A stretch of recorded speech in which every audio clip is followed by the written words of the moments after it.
Il-preżenza tal-bniedem f'Malti jeqdem milli konna naħsbu sallum il-ġurnata u l-kaċċaturi ġabbara qasmu l-Mediterran ħafna qabel il-wasla tal-ewwel bdiewa.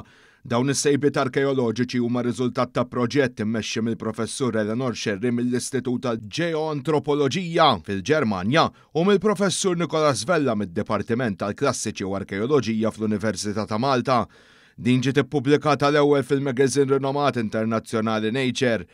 Waqt konferenza tal-aħbarijiet ġie spjegat li fuq medda ta' 5 snin l-istudju wara li kien hawn preżenza umana fuq artna mill-inqas minn 1500 sen ilu u li dawn in-nies kienu jgħixu fuq dieta ta' ikel selvaġġ magħmula fost l-oħrajn minn asafar, mammiferi tal-baħar, ħutu speċi lokali ta' fkieren u ċrief. Warahom ħallew fuklari u depożiti tarmiet li fihom jirriżulta li kien hemm fdalijiet tal-ikel imsajjar u għodot tal-ġebel. Sa dan it-tant madwar 7500 sen ilu waslu Malta l-ewwel bdiewa u sabu ambjent li kien għadu mess mill-bniedem, anke jekk fi żminijiet aktar qabel kien hawn preżenza ta' annimali strambi għal pajjiżna bħal ippopotaminani. Dan kollu joħroġ minn riċerka u l-iskavi fl-art tal-Latnija fil-limiti tal-Mellieħa fejn saru l-iskoperti arkeoloġiċi li issa tawlu l-preistorja ta' Malta b'madwar 1000 sena. Dawn l-iskoperti jkomplu jżidu l-mistoqsijiet dwar l-oriġini ta' dawn il-kaċċaturi ġabbara bħala l-ewwel antenati tal-Maltin.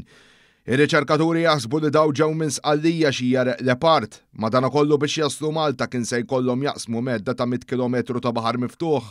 Studji reċenti sabu preżenza tal-antenati tal-kaċċaturi ġabbar Ewropej fid-DNA ta' uħud mill-ewwel bdiewa fl-Afrika ta' fuq u sal-lum ma kienx hemm spjegazzjoni għal din il-preżenza.